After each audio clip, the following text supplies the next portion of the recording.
लुटा दो बाप की कमाई उसे फुटानी कहते हैं, और लगा दो आग पानी में उसे जवानी कहते हैं। तो इन बेहूदों को समझ में आना चाहिए कुछ क्या खरीदा है देश के लिए, क्या ये कंट्रीब्यूट किया है, कुछ नहीं किया है। इसीलिए इसको बेचने में थोड़ा भी न मलाल आ रहा है न शर्म आ रही है इनकी। पायल रोहतगी और अभी हाल ही में जो रितु सिंह है, तो उनके बारे में क्यों नहीं चिराग भैया लिखते हैं लेटर एक भी। तो मेरे नेता कहा करते थे उनके बारे में कि इनके पेट के अंदर दांत है। तो भैया पेट के अंदर की दांत किसको पता होता है कि दगा किसी का सगा नहीं। ना यकीन आए तो करके देखो, जिसने किया है दगा उसको करके देखो, देख लीजिएगा नीतीश जी का भी वो हाल होगा। जनरल डायर का लग रहा है कि इस देश में वैचारिक औलाद जो कहते हैं वो शायद छोड़ करके चले गए हैं। अब उड़ती चिड़िया को हम लोग हल्दी लगाते हैं।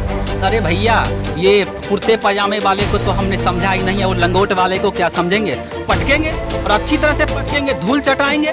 भैया इस देश में एक और इतिहास हो गया, जितने शराब से लोग नहीं परेशान हुए ना, उतने एक चाय वाले से परेशान हो गए। मुझे लगता है बहुत ही अशुभ जो एक बंदा पैदा लेता है और जवान होने से पहले वो घर छोड़ देता है, माँ बाप को सुख नहीं दे पाया, शादी होने के बाद फिर वो पत्नी छोड़ देता है। इस बार बिहार आएंगे तो बीजेपी खत्म हो जाएगी।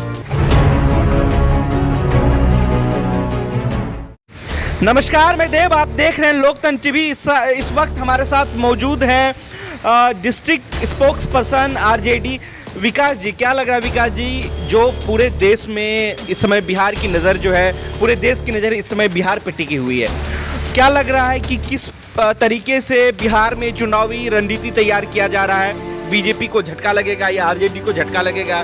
उठापटक जैसा माहौल चल रहा है, आप किस तरीके से देख रहे हैं? आपकी पार्टी जो है किस तरीके से स्ट्रेटजी बना रही है?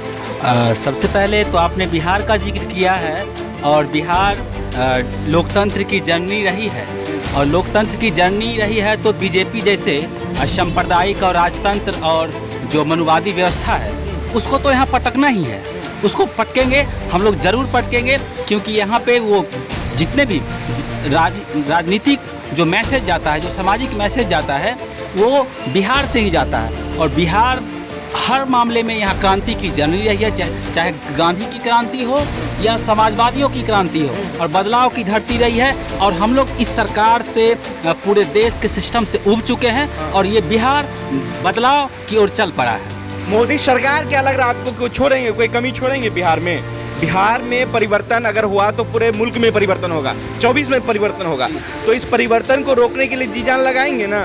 बिल्कुल बिल्कुल। बिहार के हर एक युवा और हर जो बैक बेंचर सोसाइटी है वो सब अब जान चुके हैं कि मोदी सरकार जो केवल जुमलेबाजी करके हम लोग को मेन मुद्दे से भटकाना चाहती है। अभी सब युवा भी जान गए। हम लोग जिस गांव सुदूर देहात से आते हैं, एक गांव में कहावत है, कहा जाता है ठेठी में कि पेट में खौर नहीं सिंह में तेल। वही बात है, युवाओं को बताया गया कि रोजगार देंगे, स्टार्टअप इंडिया, स्किल इंडिया। अरे भैया कहाँ है ये तुम्हारा स्किल इंडिया, स्टार्टअप इंडिया, और ये सब कहाँ है? मेक इन इंडिया कहाँ है? सभी युवा थाली पीटने के लिए किसके खिलाफ आया? वही युवा जो कह रहे थे कि रोजगार देंगे, वही युवा ना मोदी के खिलाफ थाली पीटा है।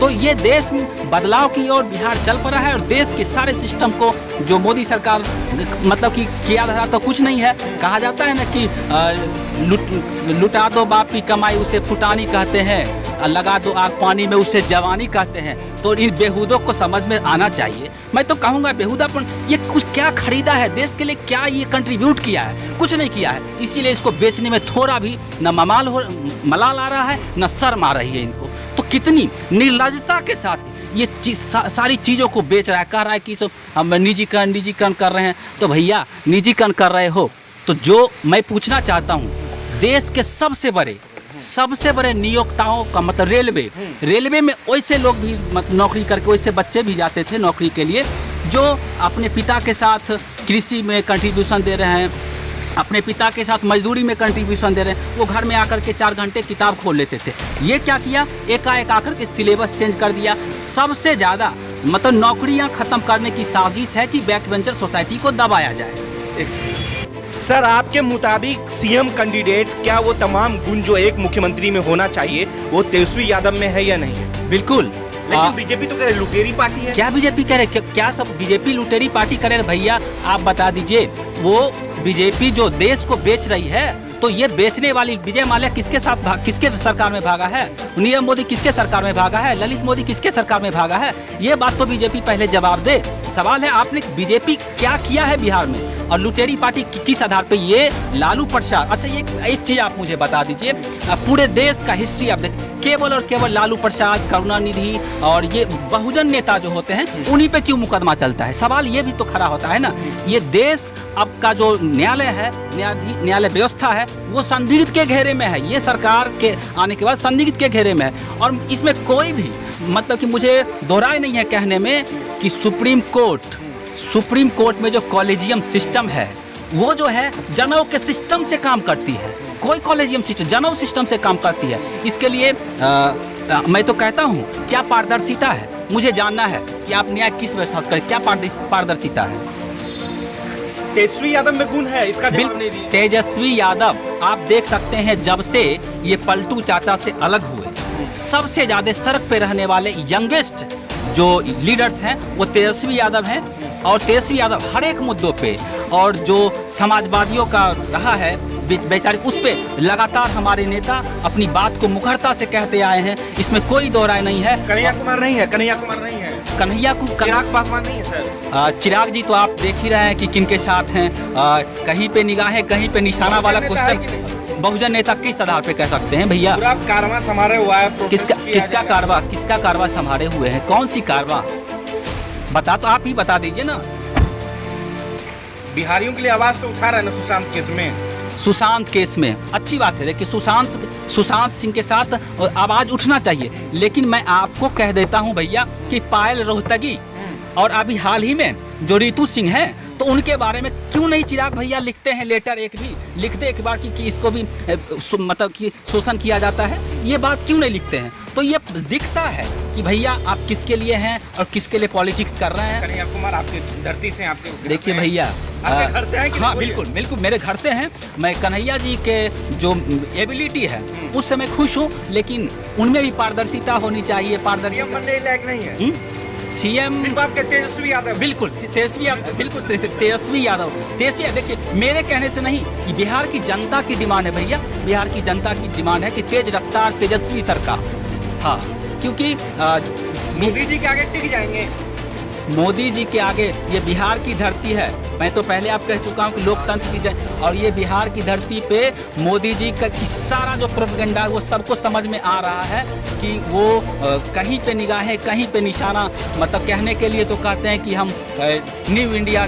क्या ये न्यू इंडिया है जो रेलवे बेचकर को आप किसी दूसरे प्राइवेट? एक बात बताइए हमको, राजस्थान तबाह हो गया, मध्य प्रदेश तबाह हो गया, बिहार तबाह नहीं होगा जी मोदी शाह के रीजन में? बिहार दीजिए हमको, हाँ या नहीं?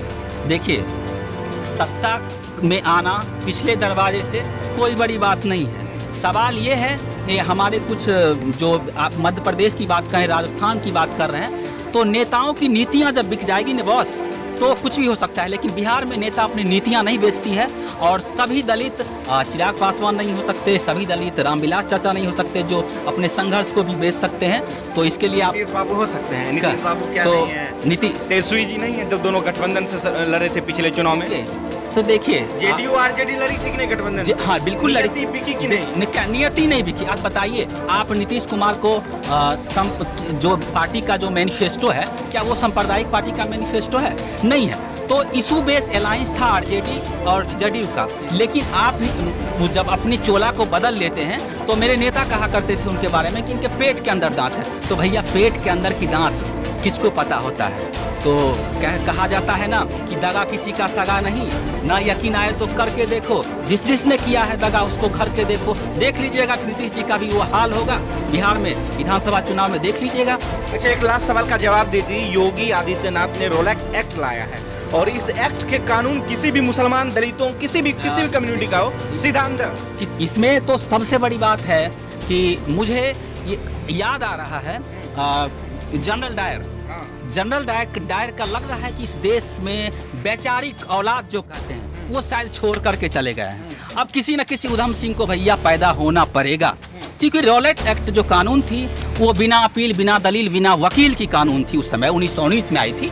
तो इसमें किसी को संदेह के आधार पे गिरफ्तार किया जाता था। तो रॉलेट एक्ट का मतलब अगर आ भी रही है तो समझ लीजिए कि लोकतंत्र खत्म है, आप अपनी बात नहीं कह सकते हैं। तो ये तो सरकार है और इस बात को बिहार की जनता को भी समझना पड़ेगा और समझ रही है। नहीं 1919 में आया था, 1919 में आया था, उसी के खिलाफ जालियांवाला बाग जो हुआ था। तो योगी सरकार के बारे में तो कह नहीं सकते। बहुत शुक्रिया सर, बहुत बहुत धन्यवाद। तो हिंदुस्तान के इतिहास में ये याद रखा जाएगा कि 1919 में रोलैक्ट एक्ट लाया गया था, जो किसी संदिग्ध के घेरे में किसी को भी पकड़कर अंदर किया जाएगा। तो ऐसे मौके पर जब बिहार में चुनाव है और बिहार में चुनाव है, उत्तर प्रदेश में इसकी डंक चल रही है, तो योगी सरकार ने जो रोलैक्ट एक्ट पास किया है, रोलैक्ट एक्ट लेके आया है बिना असेंबली के, बिना किसी दलील के, बिना किसी सुप्रीम कोर्ट या बिना किसी इलाहाबाद हाई कोर्ट के मंजूरे से जो लेके आए हैं, इससे सब मुसलमान दलित में एक खौफनाक मंजर है। और ये बताया जा रहा है कि इस एक्ट के जरिए जो है पूरा प्रदेश में दहशत का माहौल है, इसका खासा जो अंजाम है वो बिहार के चुनाव में भी पड़ने जा रहा है। यही बात है ना सर? जी बिल्कुल बिल्कुल। कितना असर पड़ेगा सर बिहार के चुनाव में? कितना असर ही नहीं, यहाँ से सीधा उठक, यहाँ जो कहा जाता है बिहार में उड़ती चिड़िया को हम लोग हल्दी लगाते हैं। अरे भैया, ये कुर्ते पजामे वाले को तो हमने समझा ही नहीं है, वो लंगोट वाले को क्या समझेंगे? पटकेंगे और अच्छी तरह से पटकेंगे, धूल चटाएंगे। तो समझ लीजिए कि तेजस्वी यादव लंगोट वाले हैं कि पजामा वाले? तेजस्वी यादव देखिए, समाजवादियों की भैया कोई ड्रेस नहीं होती है। समाजवादी है? हाँ, समाजवादी हैं। समाजवादी कहीं नून सतुआ भी खाते हैं, कहीं किसी घर पे पानी भी पीते हैं। तो हमारे नेता को आपने ये कोई एक परिधि में नहीं बांध सकते हैं, वो समाजवादी हैं। इस लहजे से तो फिर नरेंद्र मोदी जी चाय बेच के आए हैं, वो तो बहुत बड़े समाजवादी लोग हैं। भैया, इस देश में एक और इतिहास हो गया, जितने शराब से लोग नहीं परेशान हुए ना, उतने एक चाय वाले से परेशान हो गए। चाय बेचे तो चाय बेचते बेचते तो जिस ट्रेन में वो चाय बेचे उस ट्रेन भी तो बेच रहे हैं ना। तो समझ लिए नरेंद्र मोदी दुनिया तो एक्सेप्ट कर रही है। नहीं, दुनिया आप कैसे एक्सेप्ट करते हैं? आप परसेंटेज देख लीजिए ना बॉस, कितना परसेंटेज उसको एक्सेप्ट कर रही है। ये हो सकता है कि हमारे टूट का वो फायदा उठा सकते हैं, तो वो फायदा लाभ सब विपक्ष भी समझ गई है शायद।